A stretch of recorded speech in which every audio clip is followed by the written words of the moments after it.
White rose, one lobster, six quail eggs, and 100 grams of foie gras. Foie gras. Foie gras. They must be the luxury food store. Mm-hmm. Aldi, a MIG welder, a pink sports bra, and two trumpets and one wetsuit. Hey, Aldi always knows what the essentials are. Although I'm a little bit jealous. I don't think any of our three stores in town have a MIG welder in them. Not the Aldi, no. And I don't think you could get one at Sam's Club or Costco either. You might Harbor Freight, though. Yeah.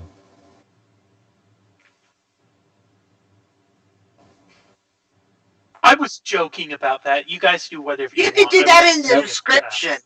Yeah. That's perfect for the title. That's Yeah. perfect.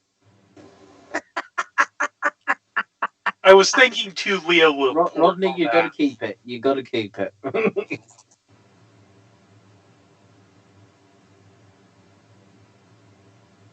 The internet did it again, and could we possibly get a picture of Britney Spears to go next to it?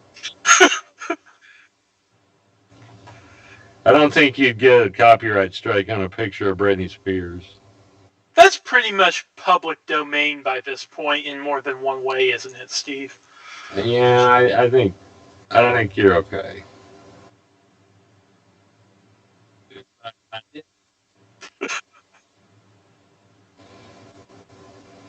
There am I too. There's no, there's no internet copyright on those.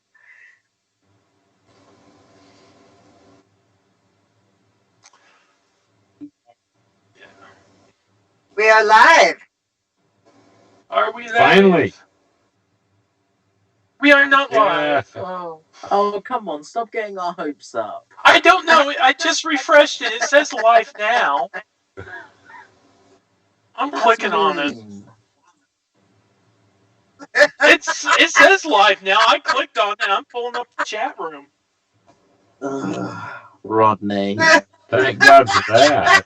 Although it's just spinning and spinning and spinning and spinning. It is not made for kids. There we go. We don't do made for kids.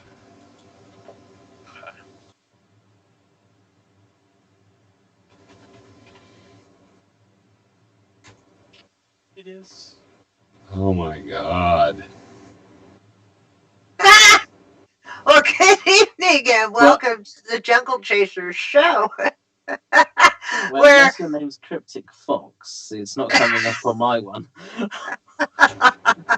where It's not coming up on my You might maybe have to refresh because that's what I had to do. I just did. Wow. we apologize for our tardiness tonight. We have been having technical difficulties. It is rather hilarious at this point. It has gone from one computer to the next person, to the next person, to the next person. I think we're finally there. So, welcome. I hope you enjoy our show tonight. We hope to educate you about the weather. We hope to entertain you and hope that you have as much fun as we do in presenting this. My name is Patty. My call sign in amateur radio is Katie0AEL. I am the regional coordinator for Southwest Missouri Skywarn, and I welcome you to our show. Gentlemen, please introduce yourselves. Did we decide on an order? We had one a couple of weeks ago. I think I was first, so I'll go. This is Steve, KA0SPM. Oh, hang on. Yeah, you got sound. We should. I heard me. No, I didn't sound that way.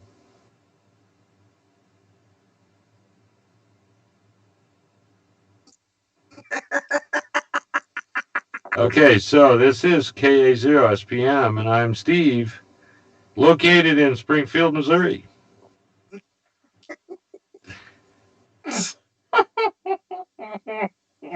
And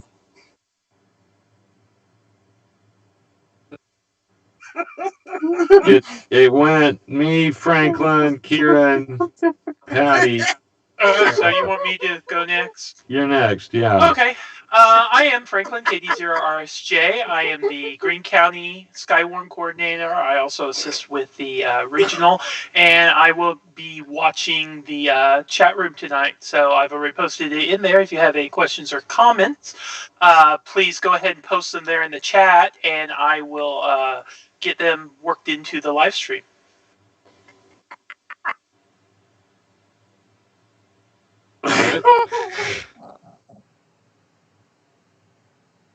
I'm not for sure your audio is coming through, Rodney. You broke something again. Yeah, it's working. Yeah, and I had to go to 4G on my phone just to get the video to play. Oh god.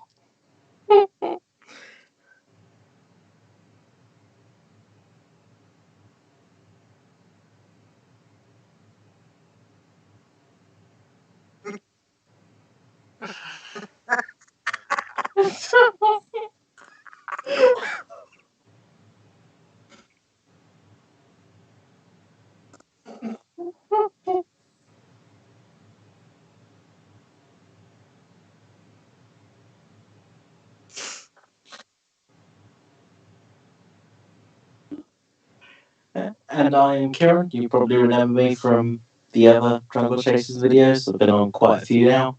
And I'll be your resident police officer for this lovely. I'm not even going to call it live anymore. um, coming to you live from the UK. I show one watching now, but I have no idea whether they're counting Probably me or not. me on 4G. I still can't even find the live stream here. Here, hold on. Oh,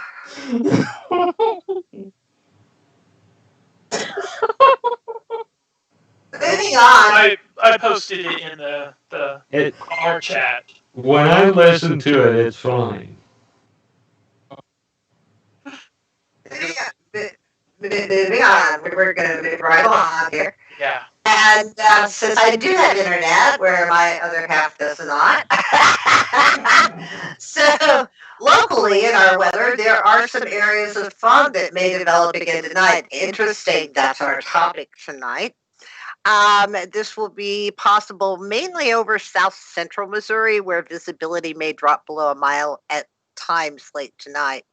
Travel may be difficult due to low visibility, and there may be sudden changes in visibility as you're going up and down the hills and going into the fog banks. Please be sure to slow down and use your low beam headlights.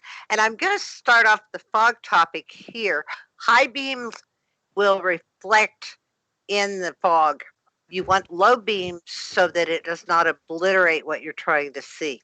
So that's starters, and we can get Kieran's feedback on that here in a bit. Friday, tomorrow, we're going to have another gorgeous sunny day, south wind with mid 80s. Saturday, a little bit warmer in the upper 80s. Sunday, increasing clouds. The wind will shift to the north, but still in the low 80s. Next week, it's going to be turning much colder. And for those of you who have indoor plants you've taken outside, it's time to get them ready to come in. I did that today. I repotted 8, 9 plants, getting them ready to come in and be in out of the cold. September is going to end on a dry note, and that's sad for us because this drought just continues and keeps expanding. We have had little to no rainfall since the middle of August, and we don't anticipate any until sometime in October.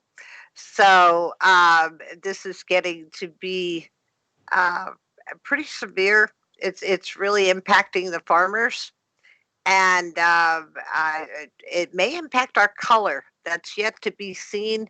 But trees are already changing, and they're about a month ahead of schedule. So I don't know if they're just going to change and drop, or what's going to happen with our color. That would be something to maybe talk to one of the meteorologists about. Mm-hmm. As, as far as Steve, do you have UK weather? Well, you're going to need to pull it up on yours. I can't get the full page. I Okay, noticed that there so was a weather warning for tomorrow, so it's met.uk.co. okay, I can do that. So the rest of the U.S., the southeast, is still seeing the remnants of Tropical Storm Sally, and rain thunderstorms will continue across. It looks like Tennessee, Alabama, a little bit of Georgia into the Carolinas.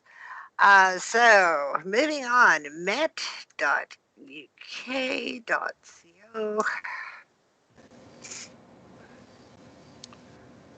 Now, while you're pulling that up, one thing that I noticed on the chart about the drought information is interesting. They were saying that since, I'm sorry, this was since July 1st, we're down 6.12 inches from normal. I had seen here just the other day, I think it was one of the local meteorologists had posted on Facebook, but it may have possibly been the National Weather Service, that since June 1st, we are a little bit over 7 inches down from what we normally would have.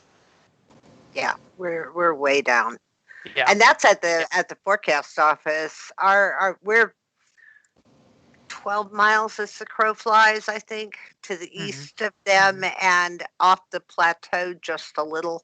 And our weather is different here. There are 6 to 10 degrees temperature difference Oh, sometimes, yeah. Yeah. as well as rain. We've had flooding rains impact us that they didn't get, and vice versa. So it's pretty amazing what just a few miles difference can mean. So, what I'm seeing for the UK today, dull with spells of rain, heavy at times across the far east of England, especially East Anglia. Elsewhere, but some showers mainly in the north and west, chilly and windy, especially in the far east. Tonight, daytime rain over eastern England tending to fade everywhere, whilst everywhere early evening showers slowly die out, leaving clear spells, staying windy, especially in the east, and getting chilly. So, most areas better than Friday on Saturday with dry and sunny spells. Cloudier across eastern England with some rain about, mainly towards the east coast. Windy again and on the cool side. And Steve said there are weather warnings in force. Oh, warnings and advice. That's the So we've rain got and yellow warning for heavy rain expected to develop Thursday night and persist Friday, leading to disruptions with bus and train services taking a little longer, spray and flooding on roads making journey times longer, and flooding of a few homes and businesses being likely. So this would be a flood warning here. Um, and I think there was another one for strong northerly winds leading to some disruption as well. Delays to road, rail, air, and ferry transport being likely.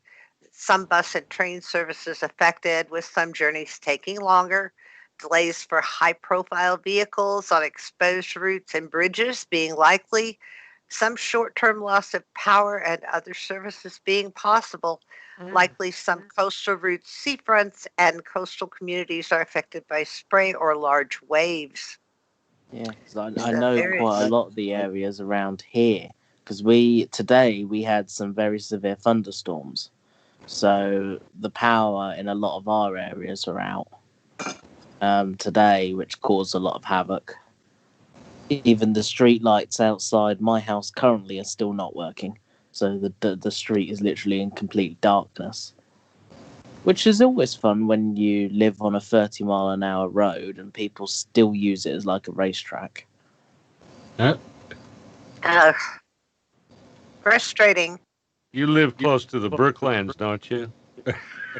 Well, quite often, because there's a kids' play park and there's four preschools along my road, so it's all a 30 mile an hour. I think you would call it a school zone over there, Yeah, but the whole yeah. road is just a 30 mile an hour stretch, and it's not unusual for me to stick the nose of my car out onto the just outside of the driveway and run radar speed detection and literally catch people doing 50, 60, 70 mile an hour down that road.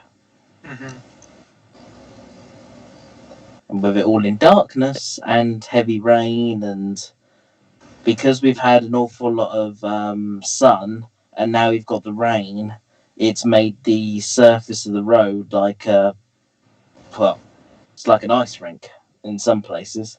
Oh, that's not good. Um, so when you've got these cars travelling at that high rate of speed on that kind of road, it doesn't end well quite often. There's been four major accidents on my stretch of road where my house is on just literally over the past couple of days.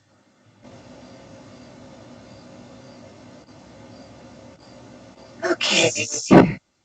I know I'm here. I lost my scene when I killed my um when I killed that browser window, and it's not wanting to show my PowerPoint now Mm. for And whatever the reason. internet broke it again. I don't think this is only my computer. That has been the theme of the evening so far. Steve, you just need to get rid of that computer, then it's cursed. Yeah, there's so many. Yeah, and for somewhat reason now, I think it just undid it, but for a while my picture was frozen. So so I'm apparently still it's not there. confined to the Palmer house. Yeah. So well, you were the only one that, besides Kieran, that didn't have any problems. So it was your turn. Yeah, I guess. So I don't know what is going on in OBS. Come on. My face. Well, if you go to Skype and share, you should be able to just do it from there. Because I don't have the bandwidth to see it, but Rodney certainly would.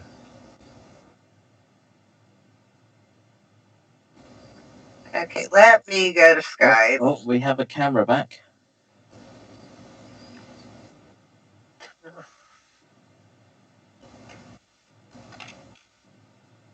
Well, come on, Rodney, you need to be on top of this.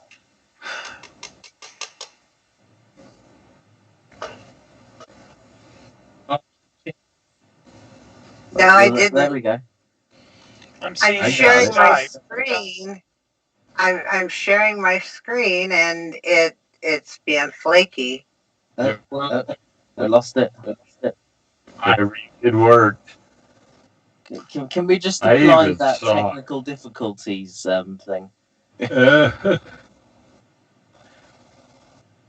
I'm just sitting here wondering if that's flaky as in bad flaky or flaky as in a nice buttery flaky crust on a coconut cream pie. So I'm going to eliminate I scene don't know. four, One tastes nice and the other one doesn't. Mm. create a new scene, scene four, and window capture.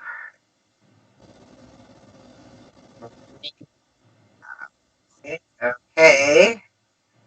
I was trying to pass it through OBS, but evidently that's not working.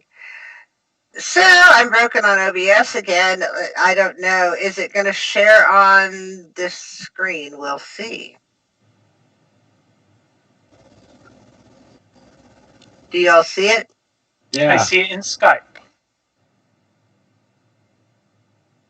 So I see it in Skype, but I don't know if you see it on the live. it's looking good on Skype. Okay.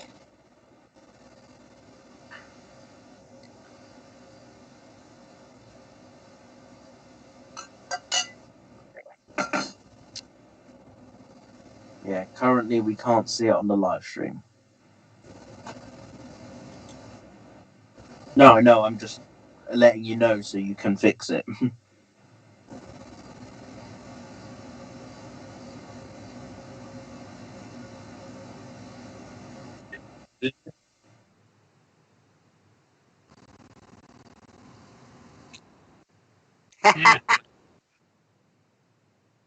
Yeah. Now, just imagine back in the good old days, they had to do this all the time, every episode. So I'm going to redo my camera because I know it's been about time, which it shouldn't. Right, but I'm going to click it anyway so I don't go back to a dead one. Or dead feed. Let me know when we're ready. I have the floor. Ooh, is it hardwood? No. It's a nice parquet. Well, it's certainly not carpeted. Good. All right. So tonight's topic, what is fog? And I'm going to try to cover how does it form and what are the atmospheric characteristics and much more. We're also going to throw in an amateur radio component at the end. So just a filler slide. Fog is a kind of cloud that touches the ground. Fog forms when air near the ground cools enough to turn its water vapor into liquid water or ice. Ice fog forms when the air near the ground is cold enough to turn the water in fog into ice crystals. So fog being a type of cloud, clouds form at many different altitudes. Some can be as high as 12 miles above sea level or as low as the ground. Fog is that cloud that touches the ground. And see, when I was a little kid, that just blew my mind. It was almost like you're walking, well, you actually are walking through the clouds when you walk through fog. Yes, you are. So what causes fog? Fog is warm air, moist air blowing in from the south. And if there's snow or cool moisture on the ground, it will come in contact with the warm, moist winds. This contact between the air and the ground will cause the air blowing in to become cool. The cooling winds raise the dew point and create high humidity and form the fog. Yeah,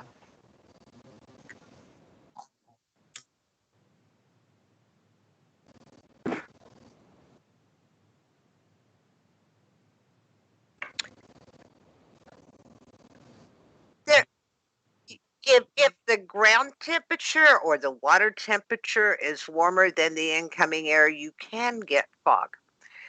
This part of the research blew my mind. I never thought about different types of fog. There are many, and it's all that collision of warm and cold, but there are different types of fog, and how they form dependent on the warm and cold depends on where the fog is and how thick it is. It's really interesting. So we'll get into that. So the first radiation fog. No, it's not like a radiation cloud from an explosion. This is further radiational cooling at the top of a fog layer deepens the fog. So there's heat radiating from the surface, typically at night, cooling the bottom air until it reaches saturation. Fog forms first at the surface and thickens as cooling continues. Now, quick question that I've got. Would this be the type of fog that you would typically find like around low-lying areas, say like around a river or a creek, or maybe like around a lake that typically kind of, like you said, kind of forms at night, kind of starts off low and then kind of thickens as it goes? Potentially. Okay. Potentially. So This fog forms when all solar energy exits the Earth and allows the temperatures to meet with the dew point. So, say 65 and 65. Mm-hmm. Best condition to have radiation fog is when it had rained in the previous night. So you have moisture on the ground, heated by the sun. Okay. This helps to moisten up the soil, create higher dew points, makes it easier for the air to become saturated and form fog.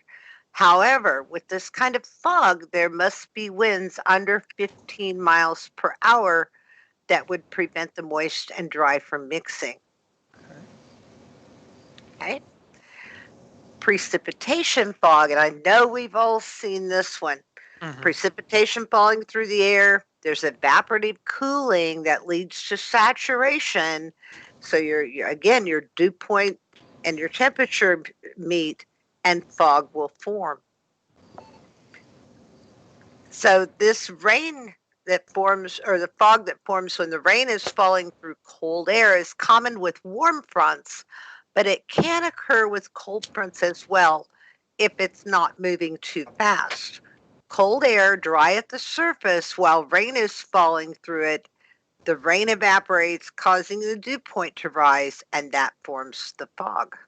And in each of these, I have a picture there that kind of depicts that type of fog. Gotcha. Advection fog. Warm, moist air moves over a colder surface, its temperature drops, and the fog forms. This has such a cool picture with it. So, Oh, this okay. is that not cool? Yeah, and Which bridge is that? Do you know? that's the Golden Gate. I'm I pretty was sure. wondering.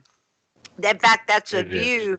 That's a view from the uh, area where you can put the quarter in the machines and look across the Okay, bay. and they've got the big kind of like the almost shield-shaped looking binoculars that you can Exactly. look. Gotcha. That's that viewpoint there. I know that view. That's awesome. This happens with horizontal wind. The fog can occur in windy conditions. You see the rolling tops of the fog there. Mm-hmm. That's probably pretty windy. So the warm, moist air blows in typically from the south. North winds are typically colder. This is why they're saying south. Mm-hmm. If there's snow or cool moisture on the ground, it will come in contact with the warm, moist winds. In this case, you have the bay. Mm-hmm. And so coming in contact with the bay, with the warmer water, this contact with the air and ground will cause the air blowing in to cool. The dew point rises and creates high humidity and forms the fog. Gotcha. That's fascinating to me. Yeah, I almost was going to say, is that the Golden Gate Bridge? Because, of course, it's one of the most popular, well-known suspension bridges in the world, but it's known for the bridge and the Bay Area often to have fog. If you know the Bay Area at all, you can actually see Coit Tower in the photo, and that's a classic landmark. Oh yeah. Another one would be the Trans-American Pyramid. I don't know that they still call it that, but Right. So yeah, that's the Golden Gate for sure. So there's steam fog. This shows the cold air above, heat moisture exchange going on. There's turbulence with the heat and moisture transfer. Same principle. You have to get that dew point temperature to come together. And I know we've all seen this. It happens at the lake. It okay. This happens would at probably be Cape more like Rock. what I was talking about earlier. Right. They mentioned the Great Lakes in here, but this you'll see it at Taticomo. Although Taticomo's got another effect, and we'll talk about that here in a minute. But any lake, usually in the fall, as summer ends, water temperatures don't cool right away. Bull Shoals Lake, the temperature's probably 80 degrees right now. It's like bath water. Yeah. And our temperatures are much cooler. So there's a mass of dry, cold air moving over, like we're going to get this next week, and it moves over that warmer lake. The warm lake conducts warm, moist air into the air mass above. The transport between the lake and the air evens out and corresponds to a second law of thermodynamics. This law states any two bodies that come into contact, the system will become equilibrium state. We talked about the high pressure, low pressure, and how they're always chasing each other to find equilibrium. The same here with the hot and the cold.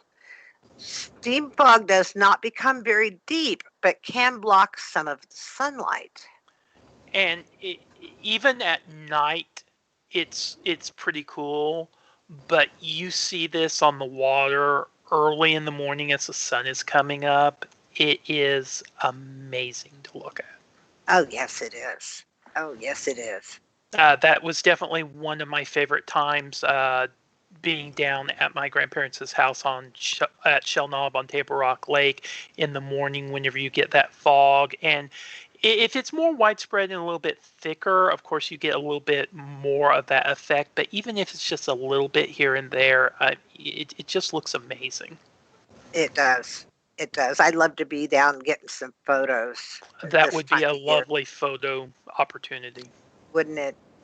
So then there's upslope fog. I had a real hard time finding a good photo here that wasn't like from Shutterstock or something, because this is amazing. And this is probably one of the poorer depictions that you're going to see.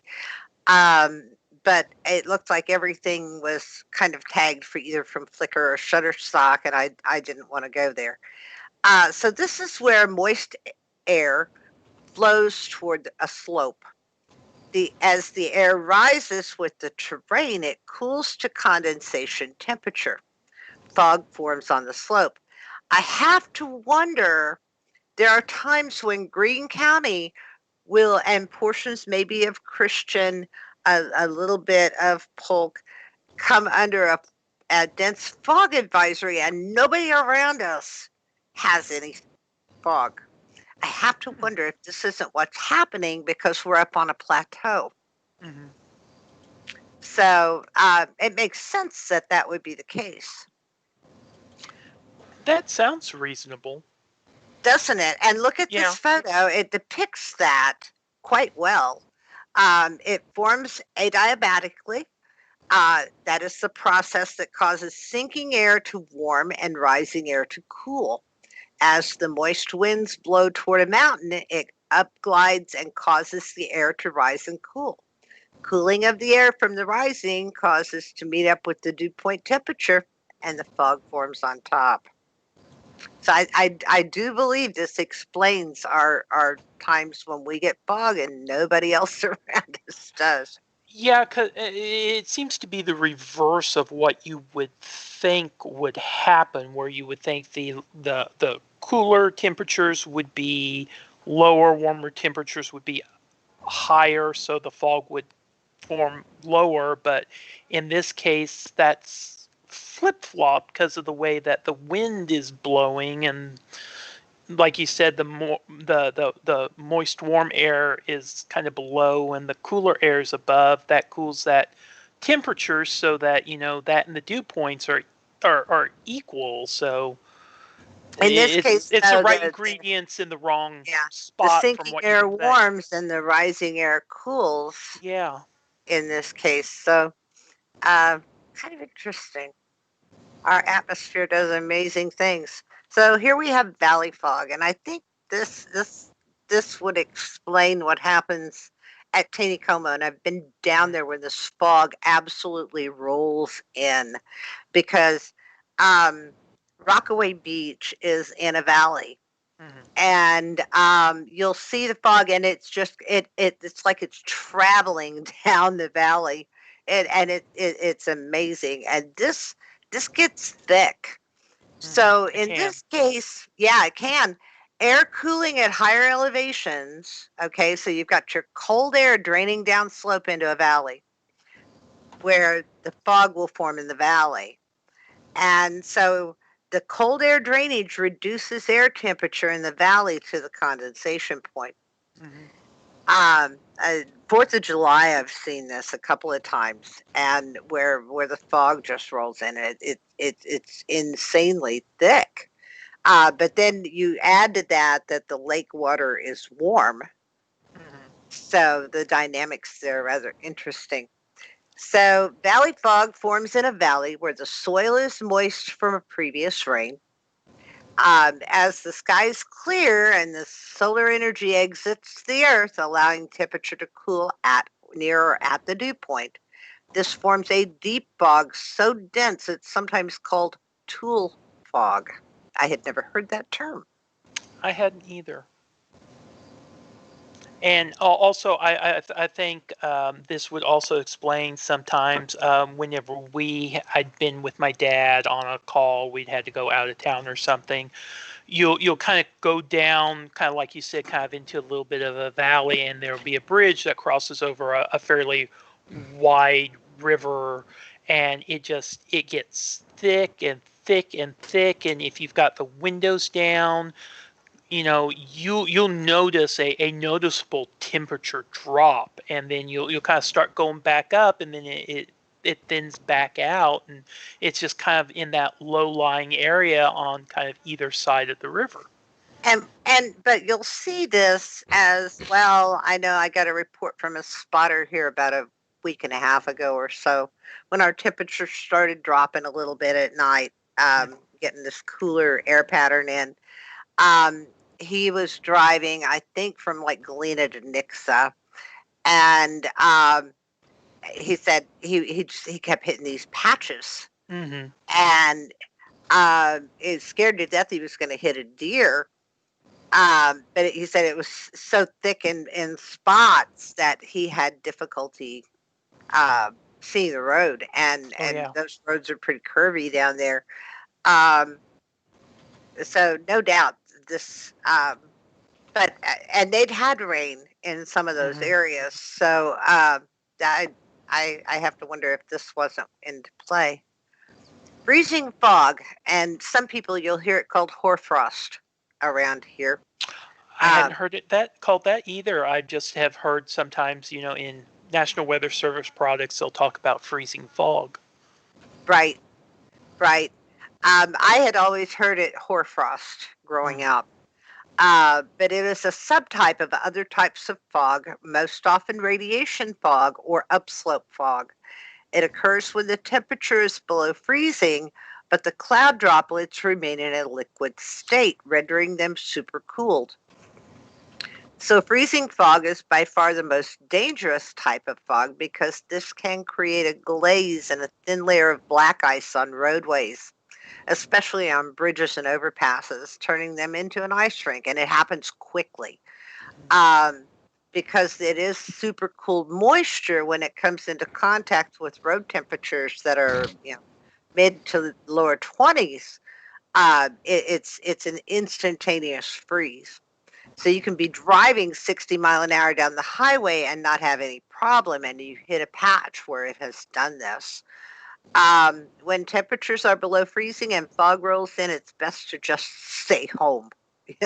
Don't get out. And this is what it can look like. Oh yeah. Um, oh yeah, we've had a lot of mornings like that, haven't we?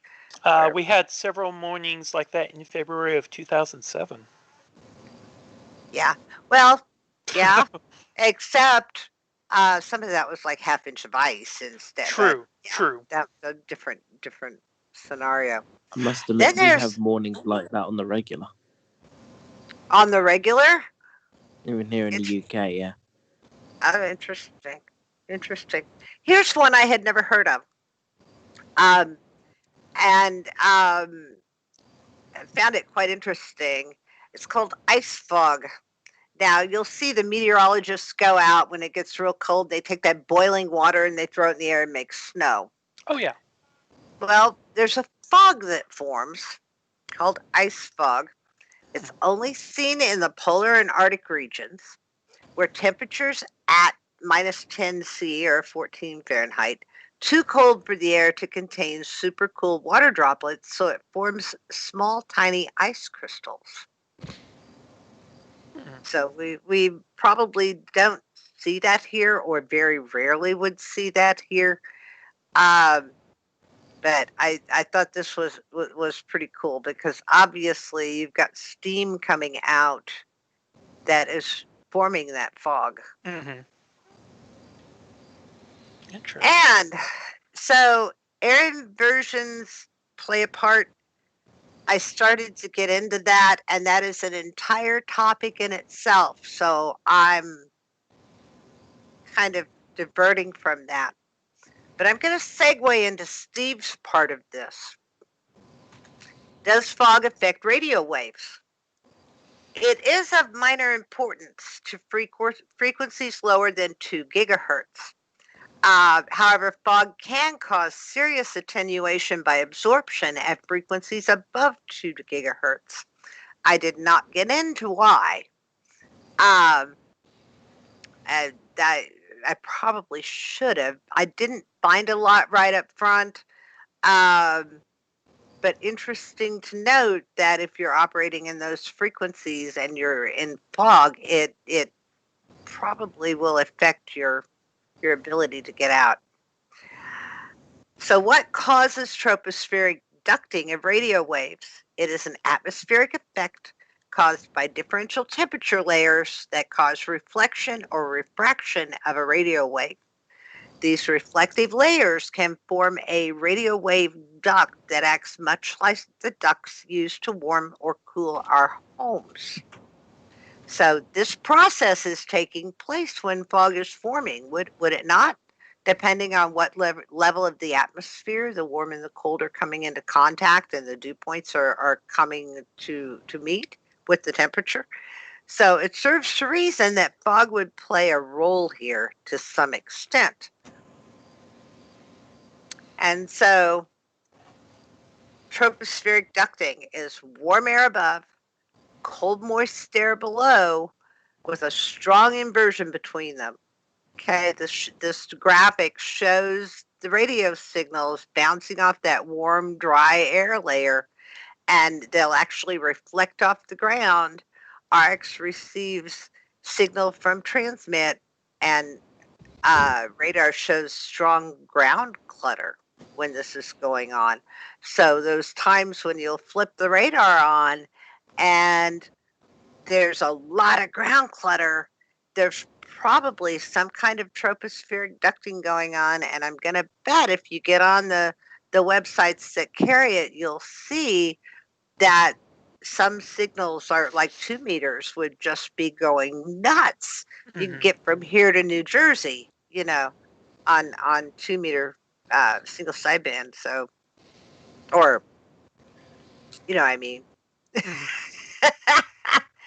And that's what I've got for tonight. Cool. Cool. So,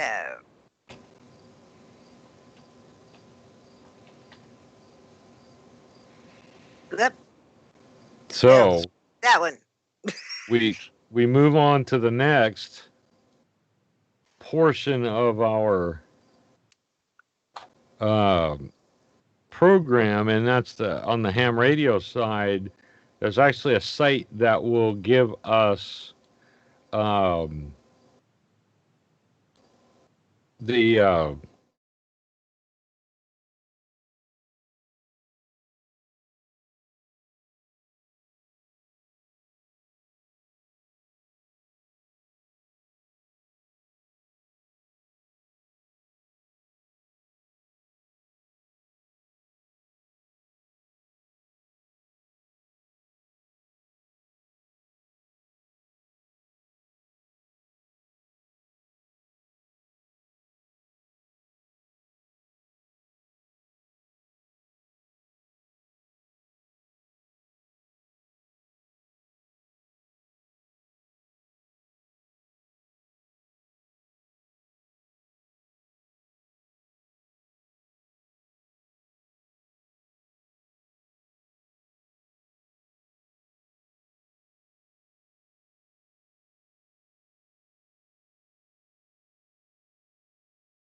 That's kind of my addition to her talk. It's weather related and it's radio related, so fun stuff.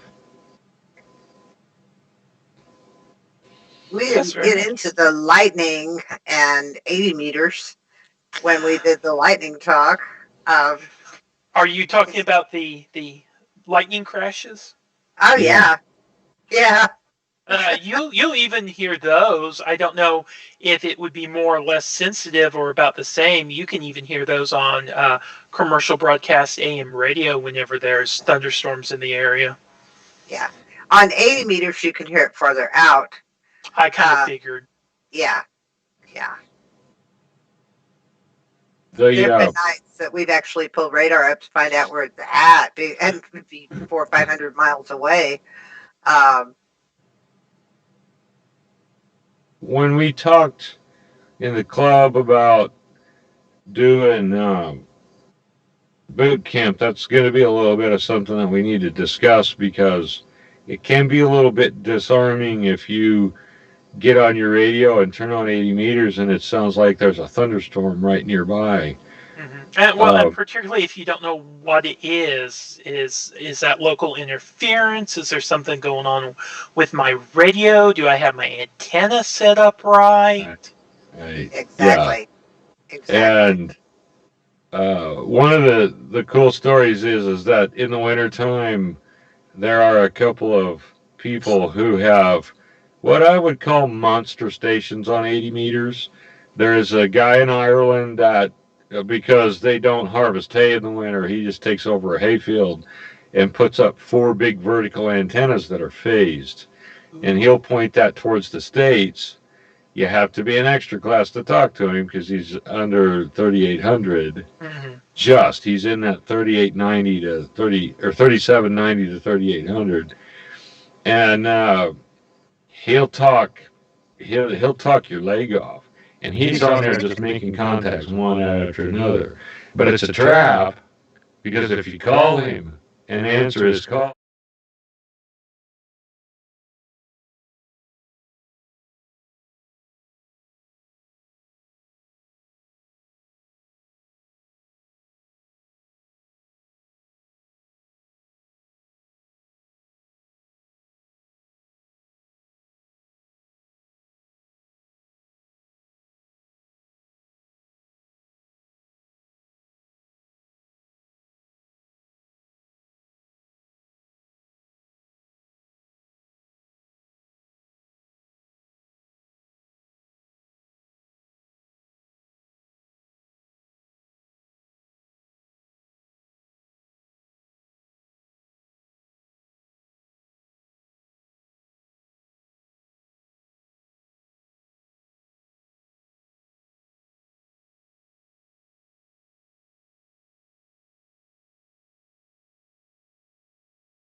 there's going to be stuff that we've got to have talk about during boot camp, but it's probably not going to happen during the actual presentation.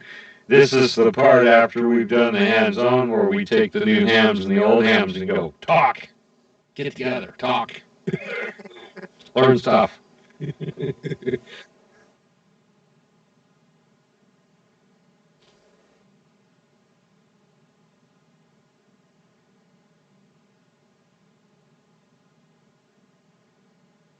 Well, Right. see, that's kind of what we often do at IWT meetings.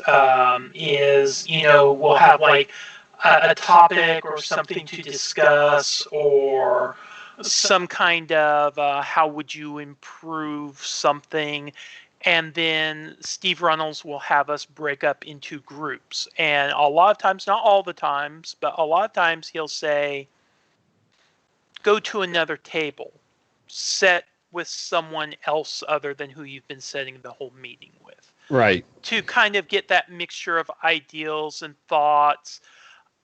I take it as, and I think most people do, bounce ideals off of each other, see what seems to be something that everyone else say, oh, that sounds like a good ideal, or no, I don't think that's so good, or maybe, hey, that sounds pretty good, but what if we tweak this, or if we work this in with it, would that make it better?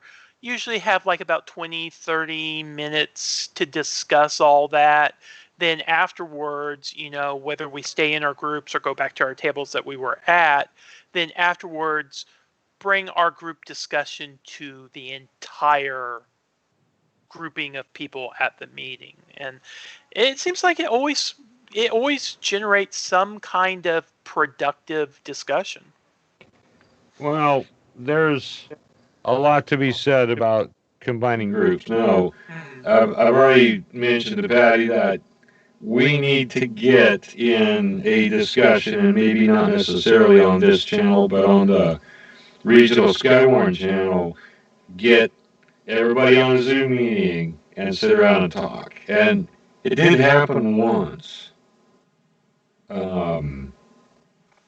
So I think we had at least one in-person meeting at the DAV one time where we had most all the net controls together, and some of those were spotters as well. But other than the symposium, I don't think we've ever had a sit-down meeting where we've had all the net controls and all the spotters just talking back and forth. Well, as an example, we've got Benton County that's got a pretty strong emergency management area. Stephen Krieger out in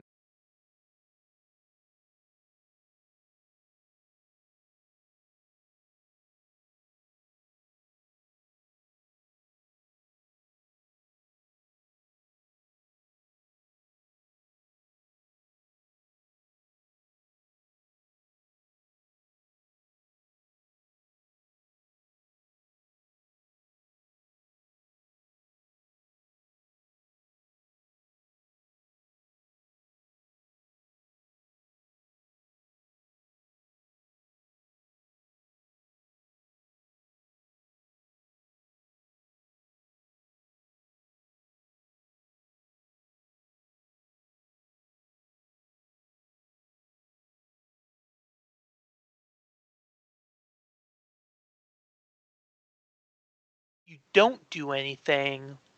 Why is the reasoning why you don't do anything? Is it because you don't have the logistics? You don't feel like you have the support to do it? Is there just not the interest there? What is the reasoning why you don't do anything? Yeah. I found something. It's a short video, or we can make it shorter than it is. What do I hear on shortwave? I thought, just to follow up on what we're talking about. Can you see that? I see it on Skype. I'll give it a few minutes to see if it comes through the live feed. Okay. Okay, Roger. That was the end of my list here. Last call for Victor, the Victor Kilo 3 station, Whiskey Bravo 2, radio echo. Tell me I didn't get you in the log here. I had to write down the call. That's crazy. Okay, now I see it on the live stream.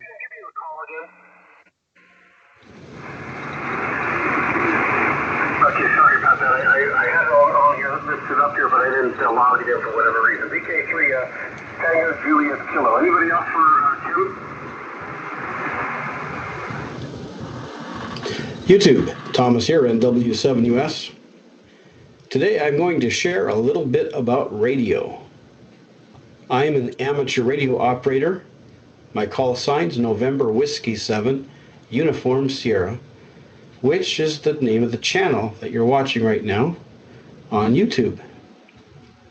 Again, my name is Thomas, and I've been licensed to operate two-way amateur radio 1990. But I got into shortwave listening a lot earlier than that, early 1970s. My parents had a portable radio. Well, it had the AM broadcast band, it had the. I'm moving forward a bit here. Okay, Marcelo, thank you for coming up on frequency. 73 is muy buen obrigado.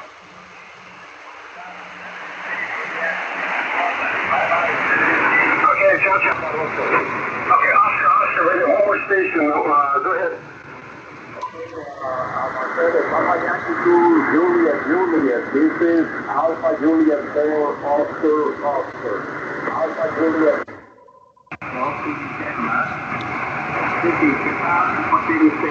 Okay, so I'm hearing a Japanese station on this frequency. This is 7.150 megahertz, 7 megahertz, still in the 40 meter band.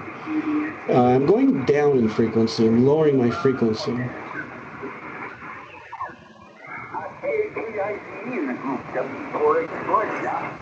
So this was promoted as being something where you'd hear the lightning, but evidently you have to watch the whole thing. Let's try this.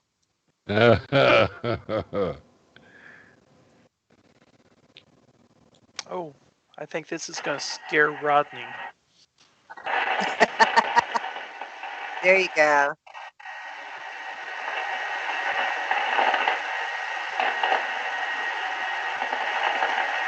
And that is what lightning sounds like on FM. Not all radios sound that way. Although I think he's got it on an AM frequency.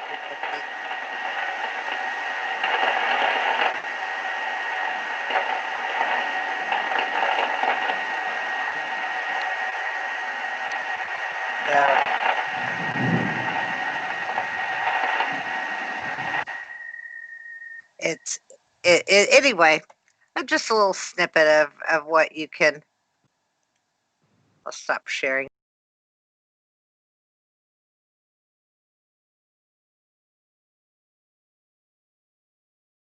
On the radio. It does change with the frequency, what you hear. Maybe sometimes Steve and I can record that when we're listening and hear the crashes. Yeah. Well, the guy is talking about in Ireland that has the 4 big antennas. He has them so that they can be phased. Mm-hmm. And what'll happen is it will actually kind of block out.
You got any questions?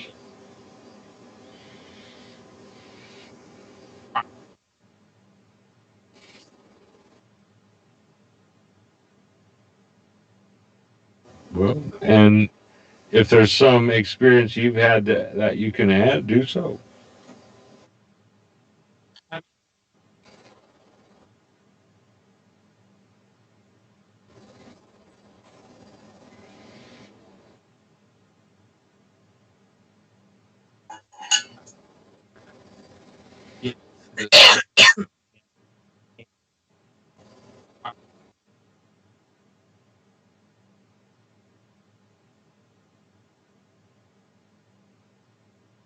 Mhm.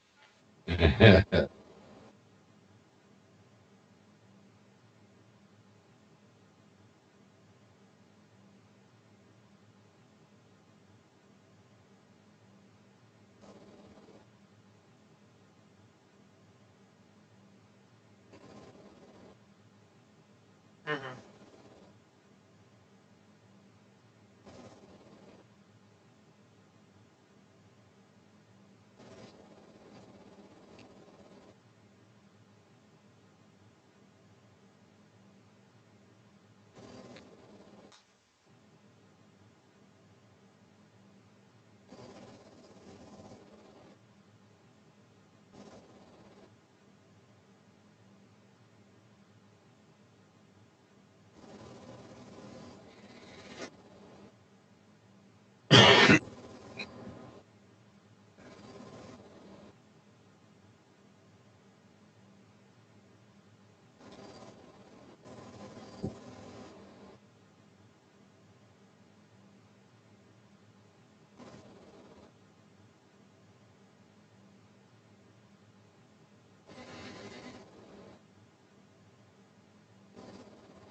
Oh my. Yeah. Mhm.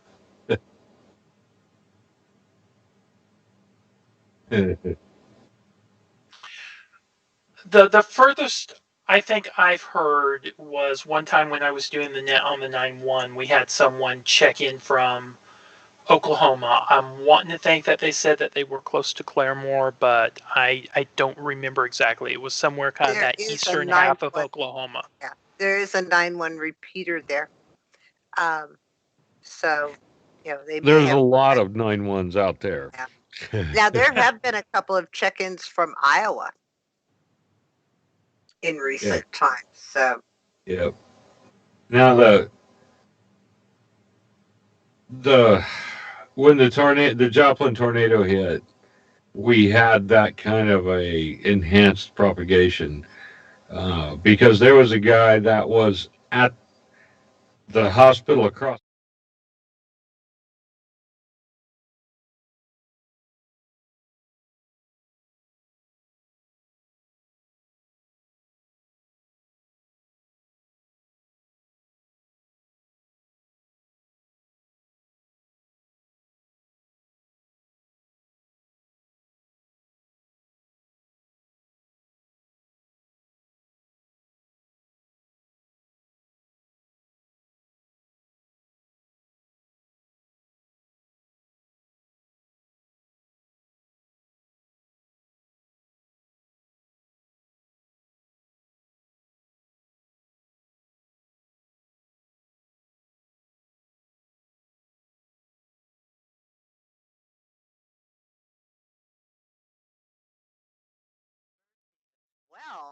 as well as some of the Mercy patients that were being transferred to them, and phone services were down with very limited data in the area, even for text messaging for a while.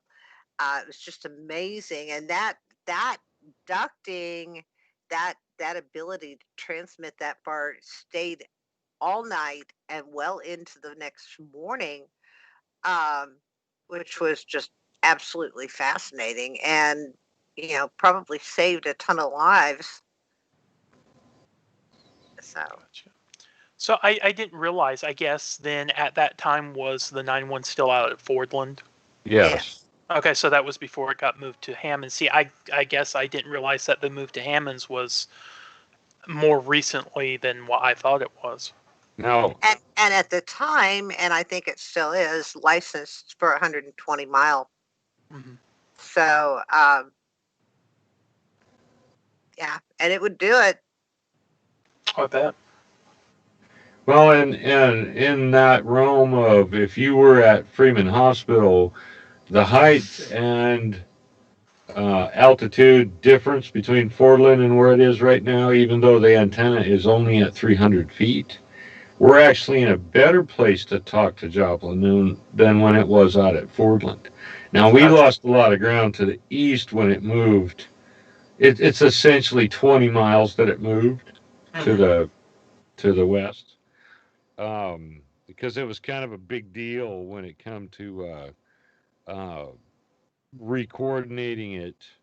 It was kind of done in steps because I did a frequency swap and moved the 6.4 to Fordland and put the 9.1 on Hammonds and basically never put the 6.4 into action because we didn't have a place for it and I couldn't do two machines on the same tower. Mhm. And then I was approached later because of some drama that I would have a spot out at Highway Patrol. Yeah. Now, its location is lower than its original setting when. Now I remember it being on the Plaza Towers building at probably about 200 feet, Hmm. but when you compare the terrain, it's on equal footing because it never Yeah. 6.4 never had grand coverage like the 9.1 had. Well, So yeah. And didn't you say also the tower that's on at the Highway Patrol, that ground is actually a little bit higher than where it was before, even though I guess it was higher up on a tower before, but the landmass that that tower was on is lower than the one that it is now. So that's kind of where they kind of even out. Is that right, correct? yeah, the 6.4 and the 9.1 are almost on equal footing when you add a couple hundred feet of altitude to 150 feet. You add another 150 on that, you're at 300, and that's Yeah. between Hammond's Tower and Highway Patrol headquarters. That's 300 feet difference. Yeah. Um, so it's they're pretty equal Yeah. now. And the 6.4, just for people who may be watching that don't know, that are not in the area, that's the tower that our repeater that we do Green County Skywarn on. And Right. Right. it's in. 640. Yeah, and it's in a good position for coverage for the county. It covers pretty much, I think, most of the county into most all the corners, and maybe in a couple areas it goes just a little bit further than the out at county, which is okay. out at Gay Parito, which is just outside of Greene County, Mhm. it's kind of low terrain there, so you have a hard time getting in. Yeah, But when Patty and I did the site survey with the car, didn't do it with the pickup because pickup the antenna's a foot and a half, 2 foot higher. hmm, There were spots out even past the county line where you could get in, but they're very high spots. yeah, You could hear it pretty much the whole way, but From a you spotter know, perspective, even though it was, limited to the higher spots, that's where you want to be when you're spotting anyway, so that you can exactly. see incoming storms. So, and it has a little better footprint there than the 9-1 to Mhm. the north, especially to the northwest for whatever reason, um, in getting in for the spotters. So, Yeah, that's when that decision was made, when I made that decision to make the move. well, and it's probably as well because we had um, the possibility that the 9.1 could be used as traffic, just Right. generalized traffic, and the 6.4 was never used as much, so it made hmm, good sense to put Skywarn operations on a repeater that's not going to get interrupted. Now yeah, it's about equal now, except for the Bible Belt guys, and yeah. there's a couple of those guys that get on and talk all the time, which is great. They're using the machine. Oh yeah, yeah. And the biggest reason that they're there on the 9.1 is because it's got the Echo Link where the Exactly. 6.4 doesn't. So they wouldn't be using the 6.4 except for local communications. There's some things out there that could make that happen Oh, I know. if we needed it. If we were in a pinch and we had to have it, uh, we could make it happen. But for right now, it's kind of It, where it is. it would be nice down the road to have that as an option, but for Skywarn, I don't think we've needed it, so we've not pursued those options. Now the Bible Belt guys, they love their Echolink, Yeah. Well, but I I think don't from think what I understand, it's because some of the people that had been in it for years had moved away out of this area, but they right. still wanted to be able to participate in that net, and I can perfectly understand that.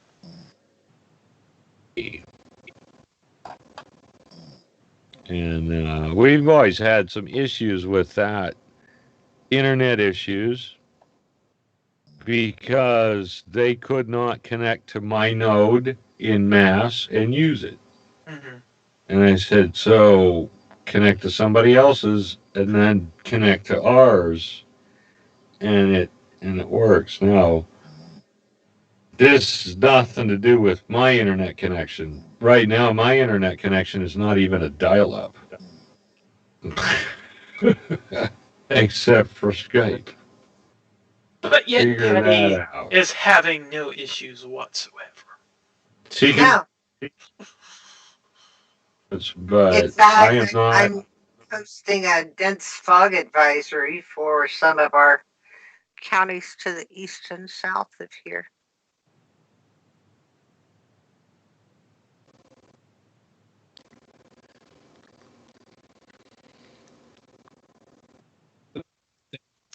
I think we're on the rant side, and I've done my ranting. Mm.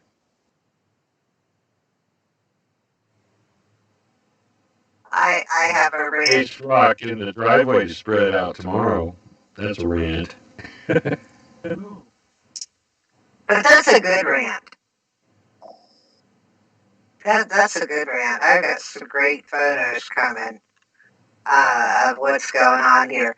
We've been landscaping the backyard for a bit, and the rock is even going to play a role in that in an area that we're tired of flopping around in the mud to get to the hose. So, um,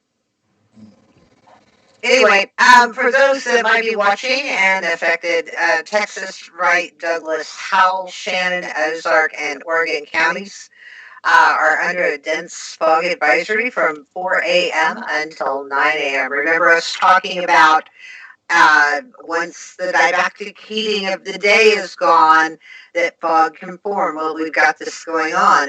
They're saying about 4 a.m. that the temperatures and the dew points are going to meet in this area. It will reduce visibility to about a quarter to a half mile in dense fog. So this will impact the morning drive for a lot of folks. Dense fog may be more common in higher terrain.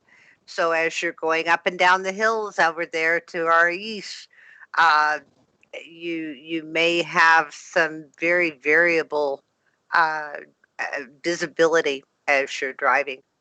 Again, use your low beams, especially for others to see you.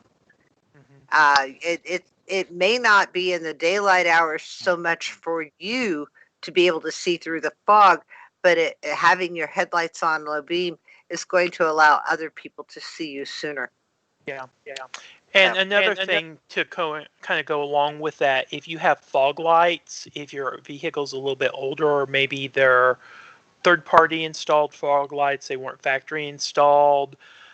If you're going to use those, you want to use your low beams as well. A lot of newer cars, if you have factory installed fog lights, if you turn the fog lights on, it will automatically turn off your high beams if you have them on.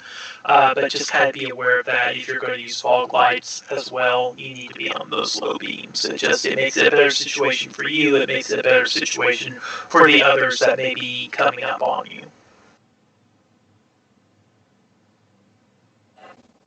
Yes, yes.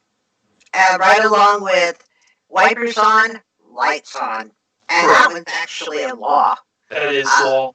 It is the law in the state of Missouri. When you have to use your wipers, you have You have to have your headlights on. I think a lot of people even still do not realize that.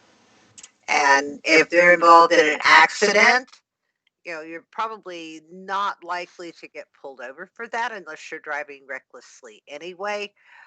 But if you're involved in an accident and you do not have your lights on in that situation, you can get a ticket for that. So, how are we going to handle the rants tonight? Who's first? This is my rant right here. This is my $10 Chinese Ethernet cable tester, and I am going to use it. Ah, Done.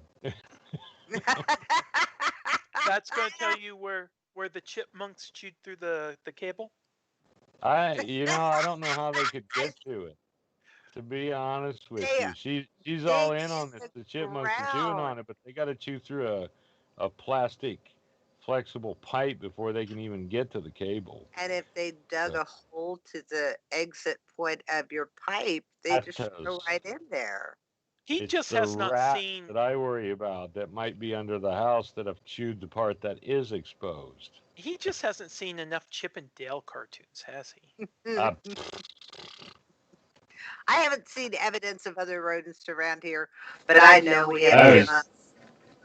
the only cable damage I'm aware of is something I caused, and it happened.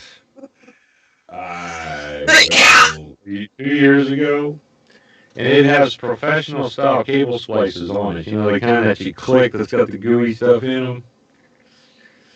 So unless one of those failed, Unless the gooey but stuff failed. be aware that when I do this, the Echo Link and the Broadcastify will not work for a short time. I can't even get on Broadcastify to test it. Ugh, that's a rant. So I can't. I don't think this is. I mean, it could be a cable problem, but it's working so. I can't ping them.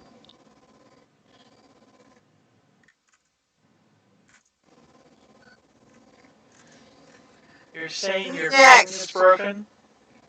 It's broken. I don't know. I don't know what I would rant about. No rant? Y'all probably get tired of hearing me railing against AT&T. Oh, He's got every right to now. he does. He does.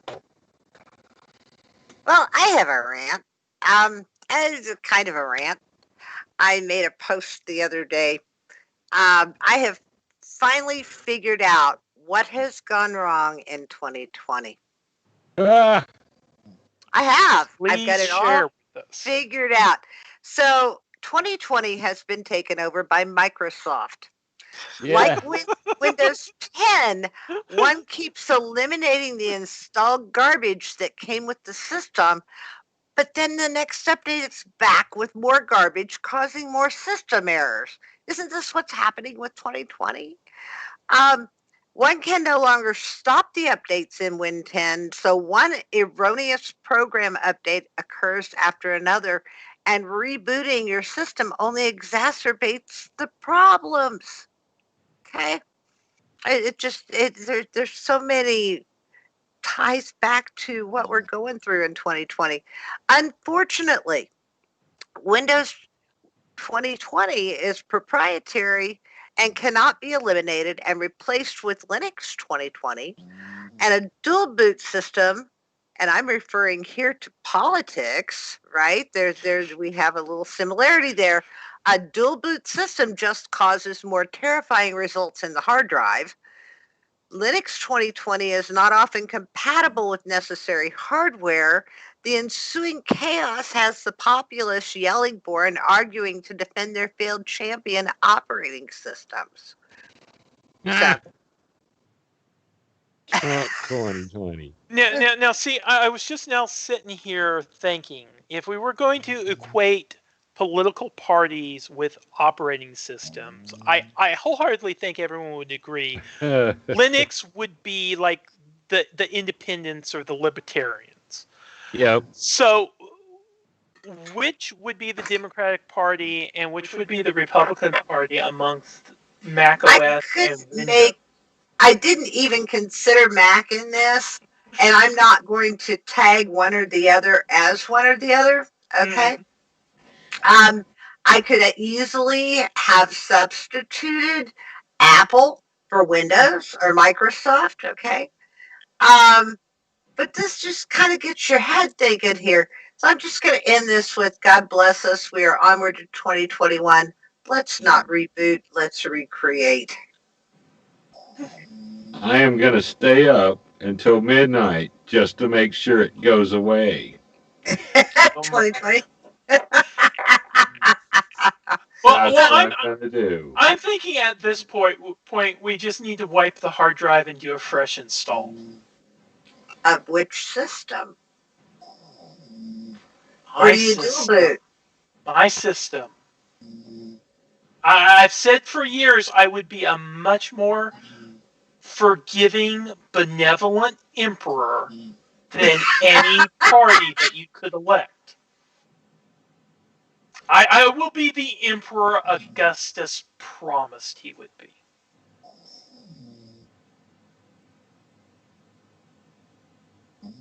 Anyway, I think we lost Kieran. did we?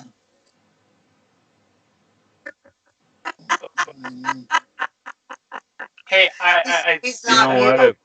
If we put him to sleep, he needed the sleep. So good. Yeah. Yeah. That was kind of about how I was late Saturday evening, early Sunday morning after Tech Day, because if I got 2 hours of sleep before I got up that morning of Tech Day, I was doing awesome. I was aces. I don't think he's muted. Oh, you got a countdown, Patty. I see that. I I was pretty exhausted I'm still after. hearing him. I believe we're hearing the second monster of 80 meters. I was Oh, pretty Bell did it so exhausted much after better. Tech Day too. What's that? I was pretty exhausted after. Yeah. Good kind of exhausted because all the stuff we did, but I was tired. Oh, did There you go. So, Robbie, do you have a rant? I'm trying to come up with one.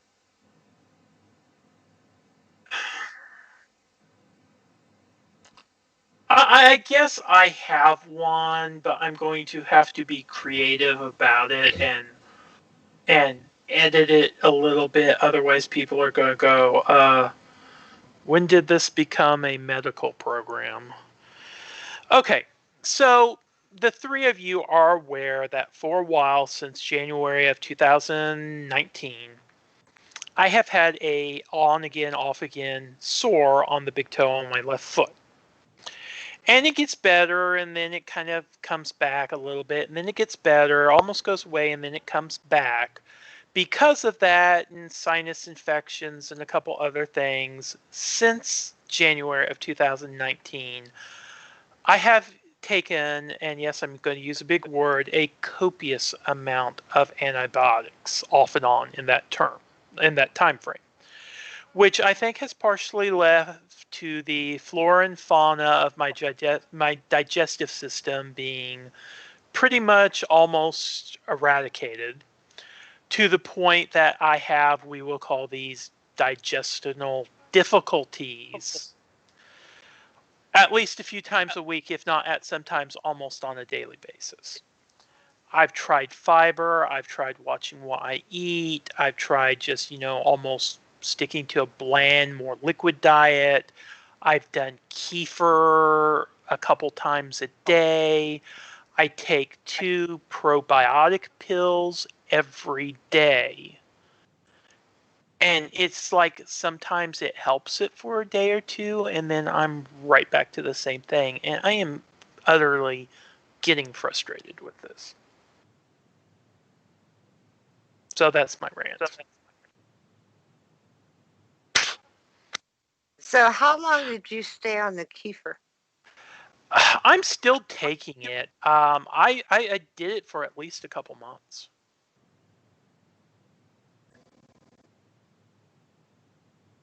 And I have read, and this may be something that I need to take up with my primary care doctor, that sometimes bad bacteria can get set up in the gut, where it sounds like it's weird. Taking a lot of antibiotics is kind of what causes the issue, but you have to take another round of certain antibiotics that target those bad bacteria and doesn't kill the bacteria that's supposed to be grown there to get rid of it. I don't know. Right, That might right. be my And next that option. may be what you have to do. Yeah. So I hope I didn't gross too many people out. I'm not too for sure at this point in the evening if there's that many other people watching to have grossed out, but that's the only other thing that I could think of. Otherwise, right now, kind of everything except for the AT&T thing is going pretty okay.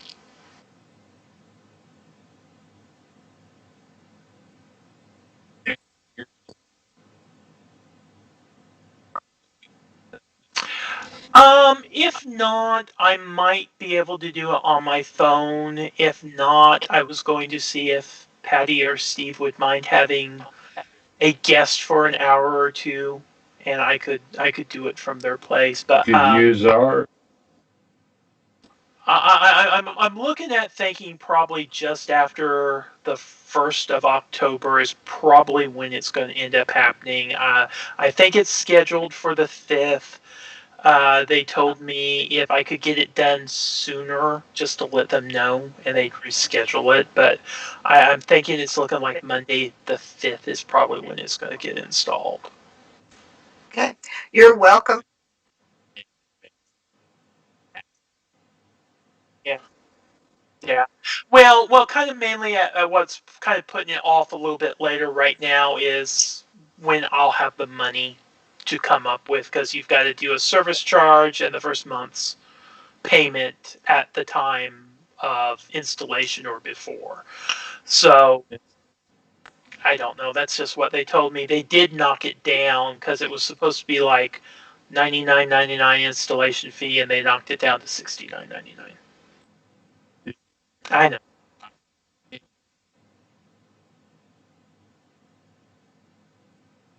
I understand. I would have probably done it myself, but I don't know what to do as far as to make sure it goes to the specific room that I need it to go to. Otherwise, I could have probably done most of the rest of it all myself.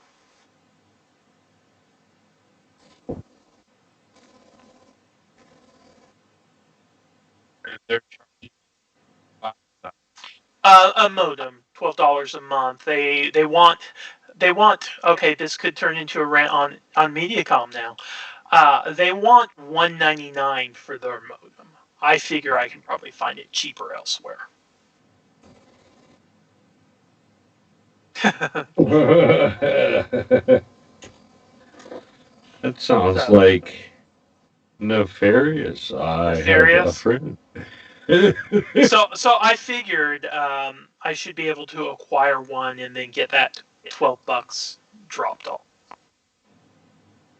But yeah, I thought, because they said, well, you can either provide one or you can rent one from us, and I'm like, oh, you're still giving us that option, because with AT&T, unless you already happen to have one, which you're not supposed to unless you get one from them and they don't sell them, you have to rent them out. And I know when I had Mediacom before, I think I went to Walmart. I think they were wanting like $100 for a modem. Um, Best Buy, I think, had it for like $59, $69 something. I went to Walmart, got the exact same thing I would have bought from MediaCom for $49.99. So I bought it then. And I just figured I would Google whatever they bring out and probably find it for half the price someplace else. Of But but Doxus it but is. but but if you have a friend, which way am I? Eh, My quotation marks here. air Uh, quotes. yeah, Air quotes. yeah. We might see about that option. So the used to be Doxus 3, but that you have to be compatible with I think the that's most what. recent. Yeah, I think that's what they said. It was as long as it was something 3 compatible. They said it didn't matter what modem it was, just as long as it was, and it may have been DOCSIS 3 compatible. Yeah. And they just pump it out the programming out to say listen on this frequency and transmit on this frequency. And Yeah, I now was kind I of don't know if you got surprised. I'm sorry. Go ahead. I don't know if you caught the conversation I had with the guy named Kevin who was there. He I went to probably caught work at bits and pieces. MediaCom right after I left. Oh, really? Yeah. That must have been And an interesting conversation. oh, it was quite interesting. That, Um, that's because he about didn't. like me talking to my Bass Pro buddies about all the crap that has changed out there.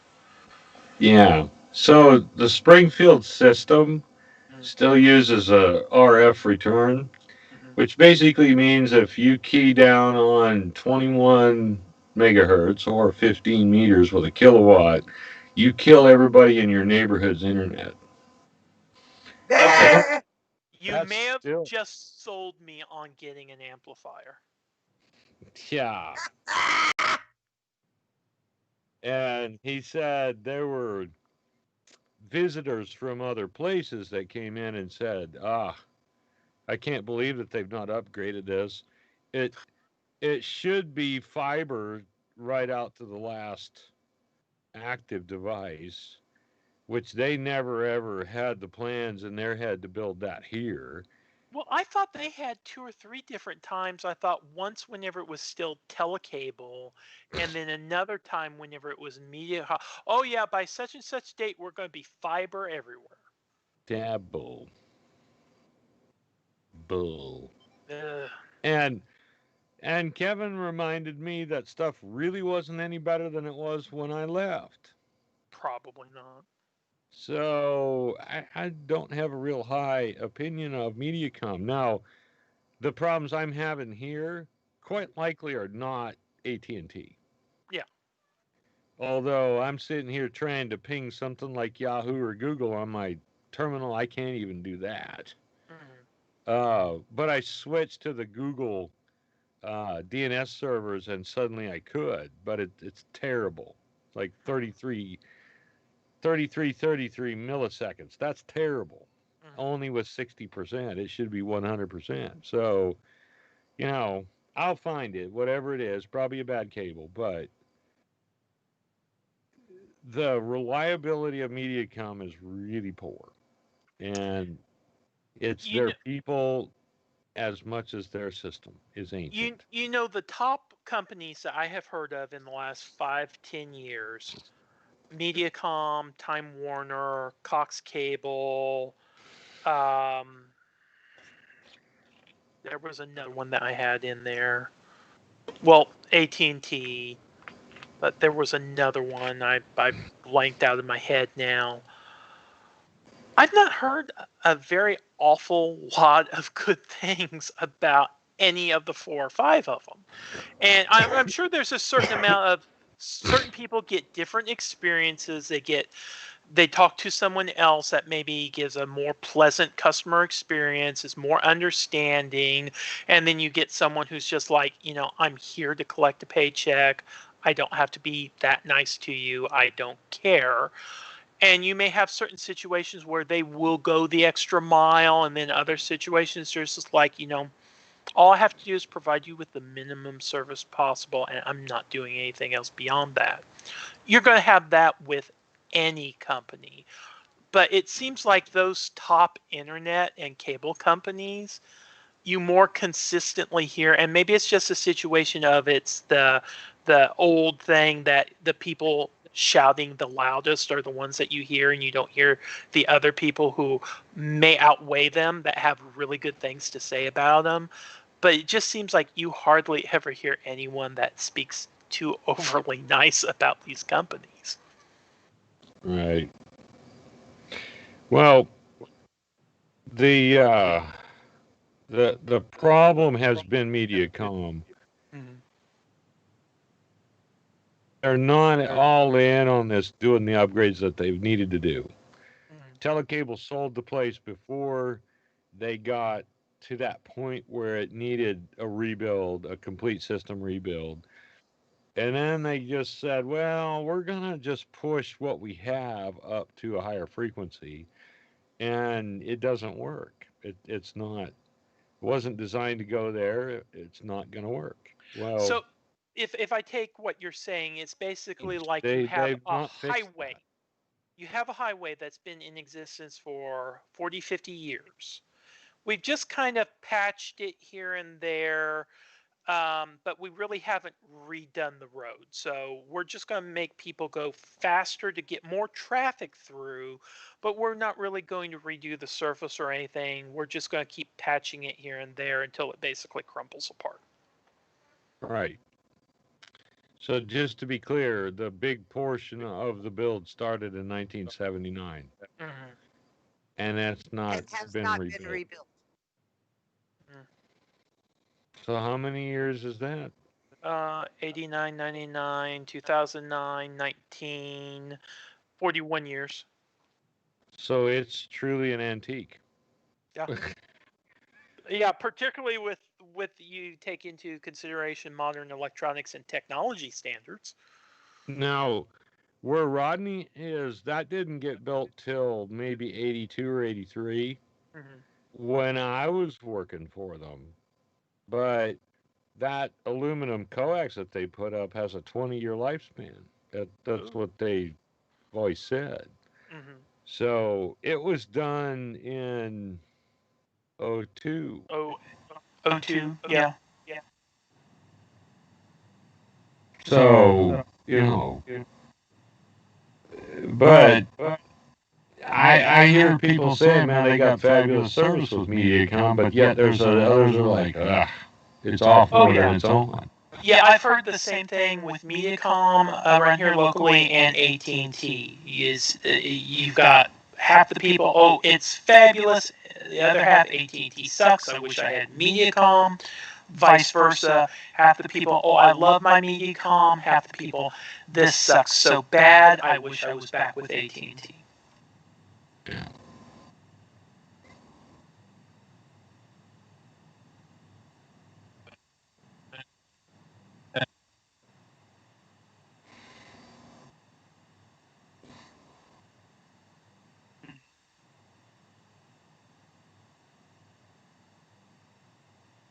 Mhm.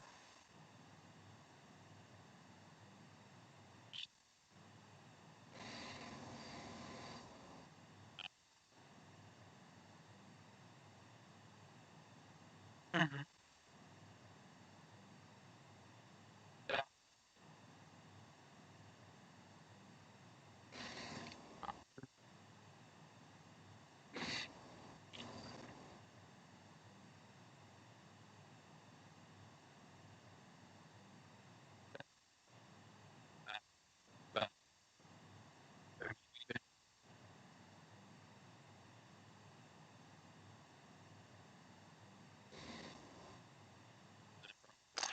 Right.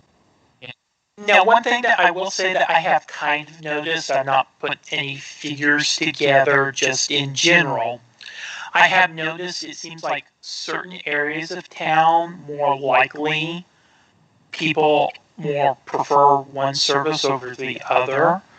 It seems like kind of maybe that west central part of town. Most of the people that I've talked to have said, "Hey, I've had really good service with MediaCom."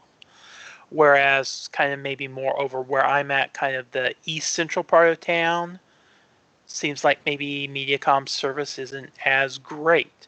And then I'd say a large part of it just purely comes down to the randomness of who you get on the other end of the phone, the technician that comes out, and what kind of customer service and customer experience they give you. Because I will tell you right now, wholeheartedly, a large part of my hatred, even though I had a couple instances with Mediacom where I had outages that lasted a couple days that I didn't think should have lasted that long. My main thing was whenever I literally could be downloading music on iTunes, I've got a cable coming up out of the floor, hooks into the back of the modem.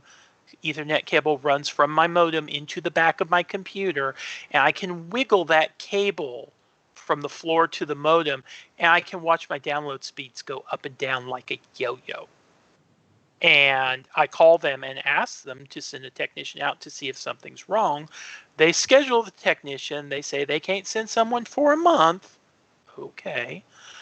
And then they call me the day before the technician is supposed to come out and say, "Oh, we've run a line test. We can't find anything wrong with the system. So therefore, we can't send a technician out if there's nothing wrong. So this is a courtesy call to let you know we're canceling the appointment." I said, "No, I'm still having the same issue."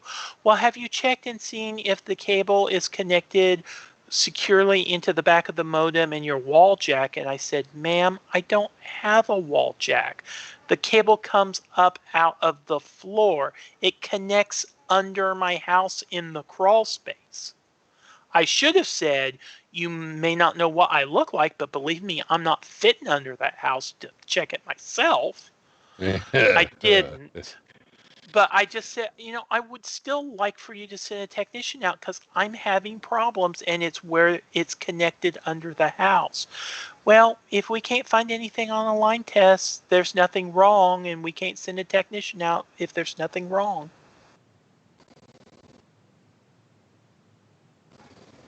Yeah. Yeah. So I'm looking at this broke connection back here in the garage, Mm-hmm. and I'm receiving 10 megabits per second and transmitting 421 kilobits. Whoa. That's a And bit of a difference. that's my picture. I don't know how bad that picture looks on your end. It doesn't look bad on my end. It's not quite as clear as it normally is, but it doesn't look that bad. And you guys are 15 right. So, if I were to say that everything was working the way it's supposed to, that 11 out of 30 is probably okay, probably normal. I mean, what I'm seeing on the screen is clear. Mm-hmm. Um, but so this is through a potentially bad cable. Oh, it just dropped off. I run speed tests in here. Yeah.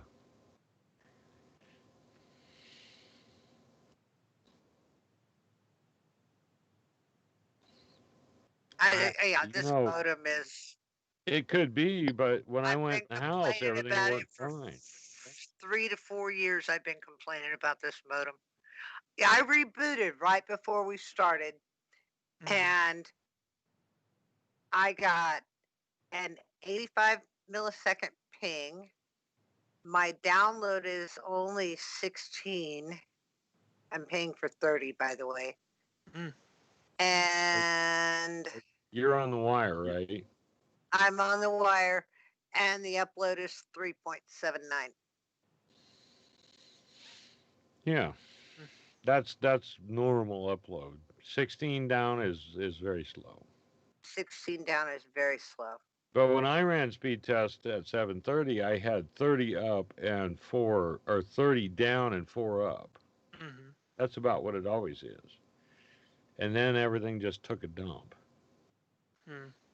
And it wasn't like I got an update right then. It don't do updates in the behind the scenes. I have to approve them.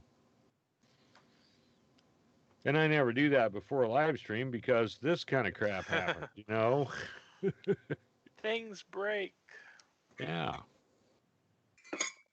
So I'm going to take my less than $10 Chinese cable tester and make sure all 8 wires are okay between the house and the garage. Now, see, this is interesting. Maybe it's because I've got the Facebook live, I mean, not Facebook, the YouTube live speed, gosh, live stream going. I've got the chat popped out. I've got Skype and I've got um, Messenger going. It took a good 30 to 45 minutes to find a server on speed test. It finally found one SpringNet, and my ping is 32 milliseconds. But I'm not paying for nowhere near the service you guys are. I'm paying for 6 megabits down, and I'm getting 4.94.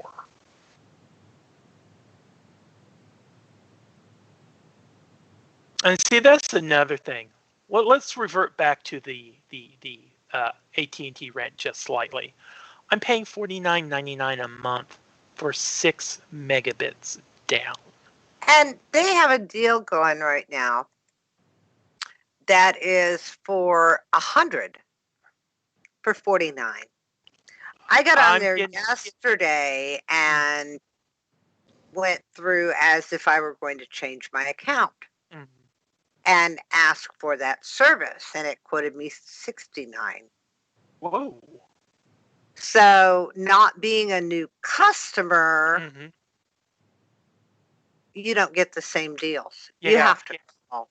And see, with Mediacom, I'm getting 100 megabits for $39.99 for the first year. And this is for 49 for the first year, and then it goes to 59.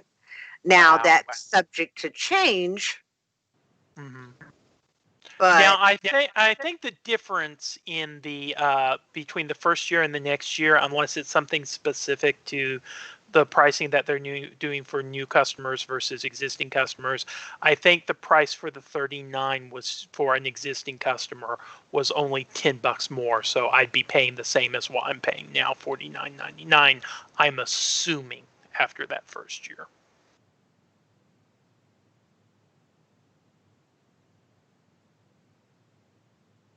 But yeah, that will be the one thing that I will have to say that I have kind of liked about the AT&T here. I kind of got it partially at the house, but up here, and I'm assuming it's because it's fiber in the building, my upload speeds are almost always pretty symmetrical to my download speed or just slightly higher for some reason, because I got a 32 millisecond ping, 4.94 down, 5.64 up. But then I've had times where, and I guess it's because whenever we had the house guests and he was doing his gaming, she was watching stuff, Hulu or Netflix on TV, mom was trying to do Netflix, and here I am trying to watch photography videos on YouTube, or, you know, play one of my video games that has, you know, like an internet element to it, and nothing's wanting to connect in my room, and I do a speed test and I'm getting like half a megabit down and like 800 kilobits up. Good gravy. Oh yeah, there's been some times it's went to almost nothing. It's been so low that the Roku boxes have thought there's no internet connection. I can believe that. That's what I'm getting on my phone right now on the wireless. Mm-hmm. But on 4G, the download speed was 122 megabits on 4G. On 4G? Yeah, that's pretty good.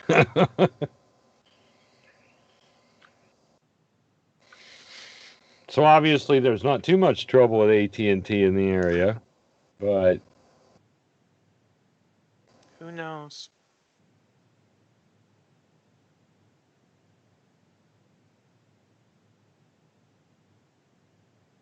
The yeah, 2 hour.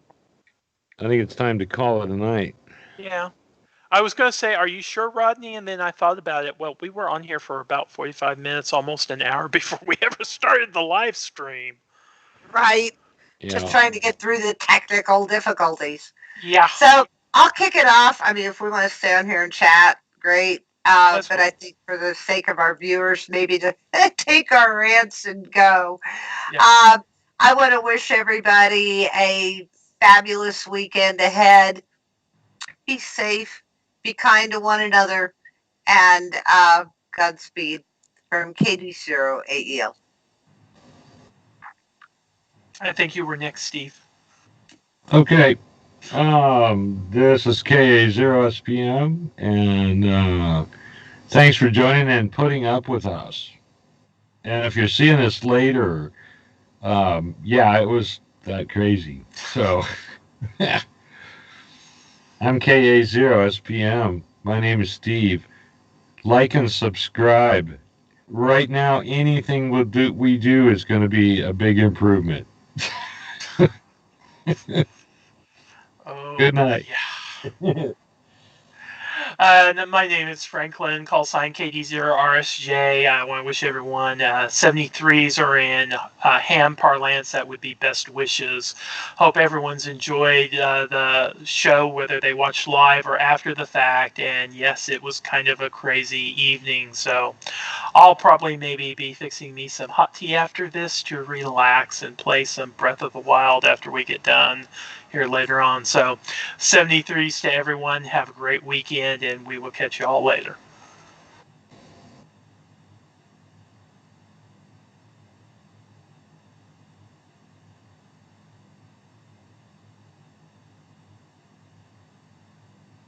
Yeah.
Yeah. That was anticipated, though. And I want to say, like and share our channel, please. Yeah.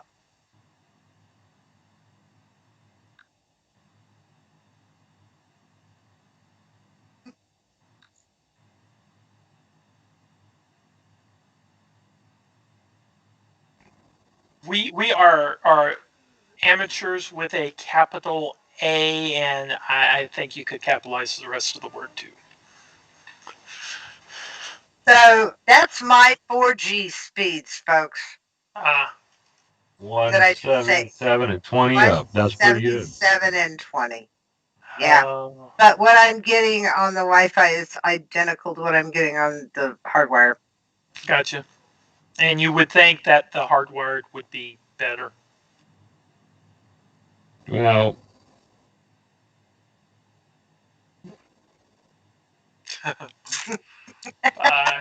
We're going to spare you our rants. Yes. Yes, we're going to spare the audience the agony that will be the next 30 minutes to an hour. Yeah.